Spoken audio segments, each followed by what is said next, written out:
Radhe Radhe. I hope सभी अच्छे होंगे। वीआरएल लॉजिस्टिक वीआरएल लोग कंपनी का बायबैक जो ओपन हो चुका है, तो करते इस बायबैक की बात। बायबैक का साइज क्या है, प्राइस क्या है, क्या इसका रेशियो आ सकता है, क्या इसमें स्ट्रैटेजी बनती है, क्या बेस्ट प्राइस है इस स्टॉक को पिक करने का बायबैक के लिए, आपको पूरी जानकारी मिल जाएगी। बस आप वीडियो में एंड तक बने रहना। तो स्टार्ट करते हैं। कंपनी का नाम है वीआरएल लॉजिस्टिक्स लिमिटेड। इस कंपनी की बात करें, मार्केट कैप जो है वो 5000 करोड़ के आसपास का है। स्टॉक का पी 18.6 का है और जो इंडस्ट्री का पी 24.3 का है। मतलब स्टॉक जो है वो अपने इंडस्ट्री से सस्ता दिख रहा है। पीजी रेशियो नेगेटिव का है, नेगेटिव पीजी रेशियो नहीं होना चाहिए। प्राइस टू बुक वैल्यू 4.39 की है। आरओई 21% की है। आरओसी 18% की चल रही है। डेट इक्विटी रेशियो 1.01 का है। अगर हम फाइनेंशियल की बात करते हैं तो सेल्स की ग्रोथ रेट जो है वो लास्ट 3 इयर्स के अंदर 7% की ईयरली बेसिस पे है और जो प्रॉफिट की ग्रोथ रेट है वो माइनस के अंदर 9% की ईयरली बेसिस पे चल रही है। मतलब सेल्स तो लास्ट 3 साल से एवरेज बढ़ी है, बट प्रॉफिट जो है वो लास्ट 3 साल में डिक्लाइन हुए, ये हमें इसके फाइनेंशियल बता रहे हैं। शोल्डरिंग पैटर्न की बात करें, प्रमोटर के पास में 60% का स्टेक है। एफआईएस के पास में 2.6% का स्टेक है। डीआईएस के पास में 24.9% का स्टेक है और पब्लिक के पास में जो है वो स्टेक 12.16% का है। लास्ट क्वार्टर की बात करें, एफआई और डीआईएस ने हल्का सा शेयर्स अपना होल्डिंग कम करी है और पब्लिक ने एक्वायर की है। ठीक है, ये इसके लास्ट जो क्वार्टर है उसका शोल्डिंग पैटर्न है। कंपनी के पास में बात करें फ्री रिजर्व की, तो कंपनी का जो रिजर्व है वो चल रहा है 968 करोड़ के आसपास का। तो ये इसके बेसिकली फंडामेंटल की बात हो गई है।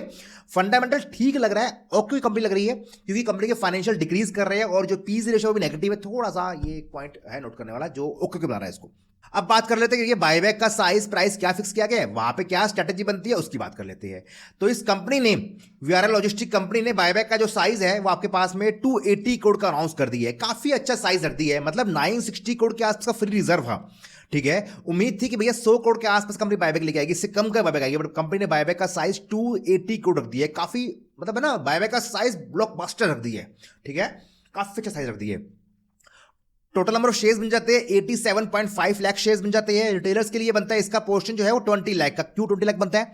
क्योंकि इसके अंदर रिटेल कैटेगरी को 15% का पोर्शन नहीं मिलेगा। इसके अंदर रिटेल कैटेगरी को 23-24% के आसपास का पोर्शन मिलने वाला है, मतलब 20 से 25 के बीच में उनको मिलने वाला है। तो रिटेलर्स के लिए इसके अंदर बायबैक के अंदर 20,12,000 के आसपास, 20 लाख पढ़ लो मोटा मोटा, उसके आसपास शेयर जो है रिजर्व किए गए हैं। इसका करंट प्राइस जो है वो आज 284 के आसपास बंद हुआ है, तो मैं 285 का राउंड ऑफ लेके चल रहा हूं। 285 का लेके चलते हैं। जो बायबैक का प्राइस है वो 320 रुपीज का है। मतलब बायबैक का प्राइस जो है वो करंट प्राइस से अभी 35 रुपीज ऊपर है। 12% का डिस्काउंट अभी चल रहा है बायबैक प्राइस के अंदर। अब क्या बनता है? पहली बात तो ये, इसके अंदर प्रमोटर ग्रुप पार्ट नहीं ले रहे हैं, ये एक पॉइंट ध्यान रखना। मतलब उनका हिस्सा चला गया। उनके पास में इस कंपनी के अंदर कितने स्टेक है? उनके पास में इस कंपनी के अंदर 60% का स्टेक है, तो वो हिस्सा चला गया। अब बाकी बचे स्टेक के अंदर में से बायबैक के पार्ट लिया जाएगा। क्या उम्मीद लग रही है रेशियो क्या आने की? तो मेरे अकॉर्डिंग इसका जो एंटाइटलमेंट रेशियो है ना, वो दोनों कैटेगरी में, रिटेल में और जनरल में, दोनों कैटेगरी में जो रेशियो है एंटाइटलमेंट का, वो 12, 13, 14% के आसपास का आएगा। ठीक है, रिटेल की बात भी कर रहा हूं, रिजर्व की बात भी कर रहा हूं और जनरल की बात कर रहा हूं। दोनों कैटेगरी में ऑलमोस्ट जो रेशियो है वो 12, 13 के आसपास का एंटाइटलमेंट आने वाला है।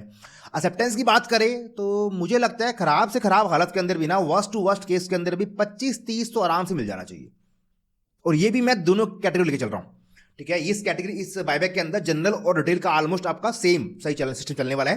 तो मतलब ये बायबैक ऐसा है जहां पे रिटेल भी फोकस किया जा सकता है और जनरल भी फोकस कर सकते हैं। ठीक है, जनरल का भी खराब नहीं आएगा, 20-30 आ सकता है और रिटेल का भी इतना आपको मिल जाएगा। तो मैं 25-30 के करीब लेके चलता हूं और बेस्ट टू बेस्ट में क्या होगा, 40-50 आ जाएगा। तो मैं ये 4 लेके चल रहा हूं। 25-30 तो नॉर्मल केस की बात कर रहा हूं, बेस्ट केस में 30-40 ले लेता हूं। तो मैं इन चारों केस के अंदर आपका क्या क्या आपका ब्रेक इवन बनता है वो बात कर लेते हैं। करंट प्राइस के बेस के ऊपर मैंने प्राइस 285 का लिया करंट, तो उसके बेस पे अगर 25% का रेशियो आता है आपका ब्रेक इवन 273 का बनता है।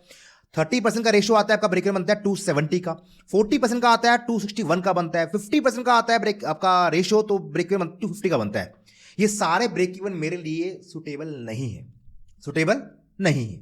मुझे क्या ब्रेक इवन चाहिए? देखिए, मैं जो बात कर रहा हूँ बात अपनी कर रहा हूँ।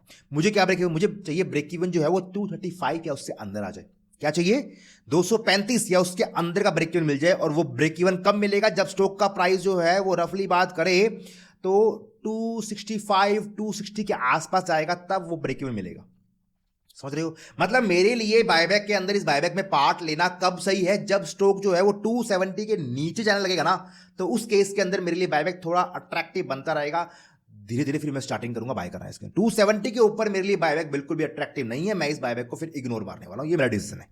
ठीक है, उसका रीजन क्या है? क्योंकि मुझे ब्रेक इवन करना है मेरा 235 के आसपास, उसके अंदर करना है, उसके ऊपर ब्रेक इवन होना मतलब रिस्की है, क्योंकि स्टॉक जो है वो अभी 220-30 से ऊपर आया है लास्ट के 8-10 दिन के अंदर अंदर। तो ये मूव जो है ना वो बायबैक के बाद में मिनट में खत्म हो जाएगा, तो इसलिए हमें वहां तक की सेफ्टी चाहिए, एटलीस्ट मुझे चाहिए, बाकी आपकी मर्जी है। और इस बायबैक के अंदर अभी तक जो रेशियो, अभी तक क्या डेट जो है वो अनाउंस नहीं करी गई है। इस कंपनी का बायबैक लास्ट ईयर भी आया था, लास्ट ईयर नहीं, इस कंपनी का बायबैक जो है 2023 के अंदर भी आया था। वहां पे कंपनी ने बायबैक के अनाउंस करते ही हैंड टू हैंड डेट को अनाउंस कर दिया था। फरवरी में आया था 2023 के अंदर, फरवरी 2023 के अंदर कंपनी का बायबैक आया था, बट वहां पे साइज काफी कम था। उस बायबैक का साइज खाली 61 करोड़ का साइज था, और वहां से ये बायबैक जो है वो रफली बात करें अगर हम 4 गुना कर, कंपनी कर 4 गुना से ऊपर कर दी है।